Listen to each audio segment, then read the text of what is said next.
एक समय की बात है। किसी नगर में वर्धमान नाम का एक व्यापारी रहता था। उसके पास धन धान्य सब कुछ था, किसी चीज की कमी नहीं थी। फिर भी उसके मन में आया कि अब अपने व्यापार को और बढ़ाना चाहिए। आखिर उसने व्यापार के सिलसिले में मथुरा नगरी जाने का सोचा। पति को बाहर जाने की तैयारी करते देख पत्नी ने कहा, आखिर आपको यहाँ किस चीज की कमी है? हमारे घर में सब कुछ तो है, फिर बाहर जाकर ना जाने किस तरह का दुख झेलना पड़े, कौन सी विपत्ति पीछे पड़ जाए। मेरे समझ में नहीं आता, आपको घर छोड़कर बाहर जाने की जरूरत ही क्या है? व्यापारी वर्धमान ने पत्नी को समझाया। जो लोग आगे का नहीं सोचते और सिर्फ आज से ही संतुष्ट हो जाते हैं, उनका कल कभी अच्छा नहीं हो सकता। आदमी को हमेशा अपने भविष्य के बारे में सोचना चाहिए और उन्नति की कोशिश करते रहना चाहिए। इस पर सीधी सल पत्नी भला क्या कहती, वह चुप हो गई। वर्धमान ने बैलगाड़ियों पर ढेर सारा सामान लदवाया, फिर खुद भी एक अच्छी सी बैलगाड़ी पर बैठकर मथुरा की ओर चल पड़ा। उसकी बैलगाड़ी में दो बड़े ही सुंदर और हष्टपुष्ट बैल जुते हुए थे। उनमें एक था संजीवक और दूसरा नंदक। व्यापारी वर्धमान बड़े उत्साह से बैलगाड़ियों पर सामान लादे भविष्य की सुंदर कल्पनाएं करता हुआ मथुरा नगरी की ओर बढ़ा जा रहा था। अचानक एक जगह उसे कुछ धक्का सा लगा और वह लड़खड़ाकर बैलगाड़ी में ही गिर गया। तब उसे समझ में आया कि अरे, यह बैलगाड़ी तो दलदल में फंस गई है। सबसे बुरी हालत तो उसके सुंदर बैल संजीवक की थी, जो किसी भी तरह उस दलदल से निकल नहीं पा रहा था। वर्धमान ने संजीवक को दलदल से निकालने की बहुत कोशिश की, पर निकाल नहीं पाया। उसने सोचा, आसपास कोई नजर आए तो उसकी मदद ले लूं। पर वह सुनसान रास्ता था, कहीं कोई व्यक्ति नजर ही नहीं आया।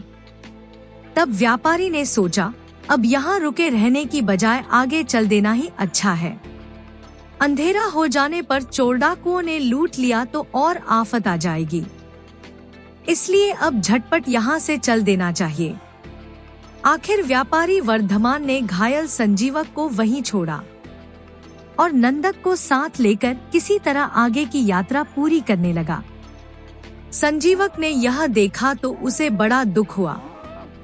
वह सोचने लगा, यही मेरा मालिक है न, जो सुबह शाम मेरी पीठ पर कितने प्यार से हाथ फेरता था, मुझे खिलाए बगैर कभी कुछ खाता नहीं था और सारे गांव वालों से कहता था कि देखो, संजीवक से सुंदर बैल पूरे गांव में कोई दूसरा है क्या? पर आज मैं विपत्ति में पड़ा हूँ तो यही मेरा मालिक कितना निष्ठुर होकर मुझे छोड़कर आगे चला जा रहा है। शायद यही समय का फेर है। फिर भी संजीवक ने किसी तरह खुद को धीरज बंधाया। इसे समय और भाग्य की लीला समझकर सोचने लगा, शायद आगे कुछ अच्छे दिन आए। और जैसा उसने सोचा था, हुआ भी वही। संजीवक जिस तालाब के गहरे दलदल में फंसा था, वहीं रहते हुए और आसपास की सुंदर हरी हरी घास खाते हुए धीरे धीरे मजबूत होता चला गया। उसका शरीर भर गया और जंगल की खुली हवा में रहने के कारण उसमें पहले से कई गुनी ज्यादा ताकत आ गई। वह मजे में खाता और बड़े जोर की गर्जना करता था, जिससे पूरा जंगल कांप उठता था। उस वन का राजा था पिंगलक। संजीवक की जोर की गर्जना सुनकर सबसे ज्यादा तो उसी का दिल बैठ जाता था। शेर डरकर सोचता था, शायद इस जंगल में कोई ऐसा भीषण जंतु आ गया है जो महाबलशाली है। अब तो मेरा इस जंगल में रहना ही कठिन है। लगता है मुझे यह जंगल छोड़कर कहीं और जाना होगा। शेर पिंगलक संजीवक की भीषण गर्जना से इस कदर दहल गया था कि अब वह उस तरफ जाकर झांकता भी नहीं था। जिधर से यह गर्जना आती थी। उसका चेहरा पीला पड़ गया था, जैसे किसी ने उसकी सारी ताकत निचोड़ ली हो। पिंगलक के दरबार में 2 सियार थे, दमनक और कर्कट। दोनों आपस में भाई थे। कर्कट बड़ा था और दमनक छोटा। उनके पिता कभी राजा पिंगलक के मंत्री रहे थे। पिंगलक के दरबार में कर्कट और दमनक को भी कभी ऊंचा स्थान हासिल था, लेकिन आजकल बेचारे उपेक्षित थे। इस बात से दोनों मन ही मन दुखी रहते थे। दमनक ने एक बार राजा पिंगलक की हालत देखकर अपने भाई कर्कट से कहा, लगता है हमारा राजा आजकल कुछ परेशान है, हमें उसकी कुछ मदद करनी चाहिए। कर्कट बोला, अरे हमें राजकाज के मामले से क्या लेना, इन चीजों से हम जितना दूर रहे उतना ही अच्छा है। पर दमनक चतुर था। वह नहीं माना और राजा पिंगलक के पास जाकर बोला, महाराज, लगता है आप किसी बड़ी चिंता में हैं। अगर आप चाहे तो अपने इस सेवक को भी बताएं। हो सकता है मैं आपके किसी काम आ सकूं। सुनकर पिंगलक का चेहरा और भी पीला पड़ गया। उसने कहा, बात यह है दमनक, इस जंगल में कोई भयंकर प्राणी आ गया है, जिसकी गर्जना से पूरा जंगल दहल उठता है। लगता है हमें इस वन को जल्दी ही छोड़ देना चाहिए। मैंने अपने मंत्रियों से भी सलाह की है। सबका यही कहना है कि संकट के समय अपना घर छोड़ देने में कोई बुराई नहीं है। दमनक बोला, महाराज, पहले आप मुझे उस भयंकर जीव की एक बार शक्ल तो देख लेने दीजिए। फिर अगर वन को छोड़ना ही ठीक होगा तो फिर वैसा कर लेंगे। पिंगलक थोड़ी घबराहट के साथ बोला, तो क्या तुम उस भयंकर गर्जना करने वाले जीव को देखने के लिए कछार की ओर जाओगे? यह तो बड़ा खतरनाक है, जरा अपना ख्याल रखना। दमनक उसी समय दलदल की ओर चल पड़ा, ताकि भयंकर गर्जना करने वाले जीव की शक्ल एक बार देख ले। वह उसके बारे में तरह तरह की कल्पनाएं कर रहा था, पर दूर घास खाते हुए संजीवक को उसने देखा तो उसे हंसी आ गई। सोचने लगा, अरे हमारे राजा पिंगलक क्या इसी बैल से डर रहे हैं? यह तो बड़ी अजीब बात है। दमनक ने राजा पिंगलक के पास आकर कहा, महाराज, मैंने उस जीव की शक्ल देख ली है। वह वाकई बलवान है और शिव का भक्त है। लेकिन अगर आप चाहें तो मैं उसे आपके चरणों में लाकर बैठा सकता हूँ। सुनकर पिंगलक को यकीन नहीं हुआ। हैरान होकर बोला, अच्छा, तुम ऐसा कर सकते हो? यह तो बड़ी अच्छी बात है। मैं तुम्हें वचन देता हूँ कि अगर तुम सफल हो गए तो मैं तुम्हें अपना मंत्री बना लूंगा। ठीक है महाराज, कहकर दमनक उसी समय संजीवक से मिलने चल दिया। घास चरते हुए संजीवक के पास आकर दमनक ने थोड़ी फटकारती हुई आवाज में कहा, चल चल रे ओ बैल, तुझे हमारे राजा पिंगलक ने बुलाया है। तूने पूरे जंगल की शांति खत्म कर दी है। आज तुझे मजा चखाया जाएगा। दमनक की बात सुनकर संजीवक हक्का बक्का रह गया। बोला, भाई, यह पिंगलक कौन है तुम मुझे जिसके पास ले जाना चाहते हो? अच्छा, तो तुझे पिंगलक के बारे में ही नहीं पता? पिंगलक है हमारे राजा, इस जंगल के राजा। उनकी आज्ञा के बगैर इस जंगल में पत्ता तक नहीं हिलता और तूने बेवजह शोर मचामचा करके इस सारे जंगल को परेशान कर रखा है। अब राजा पिंगलक तेरी अच्छी खबर लेंगे। सुनकर संजीवक के तो होश उड़ गए, सारी मस्ती गायब हो गई। उसने गिड़गिड़ाते हुए दमनक से कहा, भाई, जैसा तुम कहते हो मैं पिंगलक के पास चलने को तैयार हूँ, पर तुम्हें भी मेरी प्राण रक्षा का वचन देना होगा ताकि पिंगलक किसी तरह मुझे नुकसान न पहुंचाए। दमनक बोला, ठीक है, जब तुम ऐसी प्रार्थना कर रहे हो तो मुझे भी कुछ सोचना होगा। आखिर दमनक संजीवक को साथ लेकर राजा पिंगलक से मिलवाने चल दिया। कुछ दूर जाकर बोला, तुम यहीं ठहरो। राजा पिंगलक तुमसे बहुत नाराज है। मैं उनका गुस्सा शांत करके आता हूँ, तब तुम मेरे साथ चलना। फिर उसने पिंगलक के पास जाकर कहा, महाराज, भयानक गर्जना करने वाला वह जंतु आ गया है।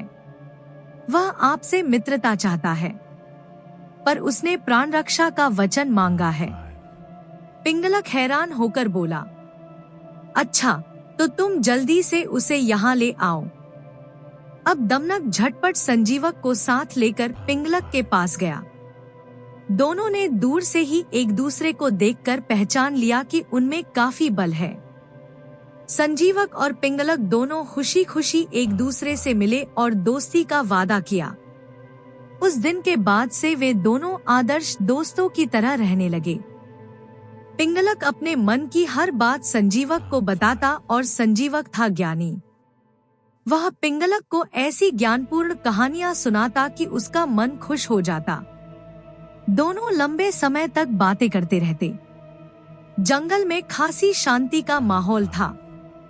पिंगलक का स्वभाव भी अब काफी बदल गया था, लेकिन यह बात अगर किसी को सबसे बुरी लगती थी तो दमनक को। उसने संजीवक और पिंगलक को एक दूसरे से मिला तो दिया था, पर वे दोनों रात दिन जिस तरह की बातों में लगे रहते थे, उससे दमनक को बड़ी परेशानी होती थी। सोचता था, यह तो मैंने बड़ी आफत मोल ले ली। बेकार संजीवक को राजा पिंगलक से मिलवा दिया। खुद तो यह ज्ञानी ध्यानी है ही, लगता है हमारे राजा पिंगलक को भी पूरा वैरागी बनाकर छोड़ेगा। तब यह राजकाज क्या करेगा? किसी तरह संजीवक को रास्ते से हटाना चाहिए। आखिर एक दिन कुछ सोचकर दमनक राजा पिंगलक के पास गया। बोला, महाराज, मैं कहना तो नहीं चाहता था, पर बात कुछ ऐसी है कि कहे बगैर रहा भी नहीं जाता। संजीवक को आप अपना सबसे अच्छा मित्र समझते हैं, पर वह आपको मारकर आपके राज्य को हड़पने की योजना बना रहा है। सुनकर पिंगलक के मुख से दुख भरा चीत्कार निकला। बोला, संजीवक, हाय, यह तुमने क्या किया? तुम कहते तो यह पूरा राज्य मैं तुम्हें ऐसे ही दे देता, पर मित्रता की आड़ में इतना बड़ा धोखा। कुछ समय बाद दमनक संजीवक के पास गया और बोला, भाई, राजा पिंगलक का विश्वास आप पर से उठ गया है। उसने मुझे खुद कहा है कि मैं संजीवक को मारकर खा जाऊंगा। मुझे राजा की गुप्त बातें कहनी तो नहीं चाहिए, पर तुम मेरे भाई सरीखे हो तो कैसे न कहूं। अब जैसे भी हो, अपने को बचाओ। संजीवक के लिए यह बात कलेजा चीर देने वाली थी। वह जोर से चिल्ला उठा। बोला, हाय पिंगलक, मैंने तुम्हें मित्र समझा था, पर तुमने साबित कर दिया कि राजा के सत्तामोह और घमंड के आगे दोस्ती का कोई मोल नहीं। हाय, अब मैं क्या करूं, कहां जाऊं? मुझे तो अपना जीवन ही व्यर्थ लग रहा है। अगले दिन संजीवक पिंगलक से मिलने गया तो पिंगलक ने भीषण गर्जना की। जवाब में संजीवक ने भी माथा तानकर लाल लाल आंखों से उसे देखा, जैसे कह देना चाहता हो कि तुम मुझ पर आक्रमण करोगे तो मैं भी कोई ऐसा गयाबीता नहीं हूँ कि तुम्हारा जवाब न दे सकूं। उसी समय राजा पिंगलक ने गुस्से में आकर संजीवक पर छलांग लगा दी। अब क्या था, दोनों में भीषण युद्ध होने लगा। दोनों ही बलवान थे, इसलिए देर तक एक दूसरे से जूझते रहे। फिर आखिर पिंगलक ने संजीवक को मार ही डाला, लेकिन संजीवक की मित्रता की बातें अब भी उसे याद आ रही थी। संजीवक के मरते ही वह विलाप करता और फूट फूट कर रोता हुआ उसकी बातों को याद करने लगा। उसके मुख से बार बार हाय मित्र, हाय मित्र शब्द निकल रहे हैं। तब चालाक दमनक ने ऊपरी ज्ञान बखारते हुए कहा, महाराज, आप तो महान राजा हैं। संजीवक आपके सामने एक पिद्दी से ज्यादा क्या था। आपने ही उसे सिर चढ़ाया और उसका दिमाग खराब किया। फिर अगर आपने उसे मार डाला तो इसमें रोने और पश्चाताप करने की क्या बात है। सुनकर पिंगलक ने भी किसी तरह खुद को समझाया और फिर से राजकाज में रुचि लेने लगा।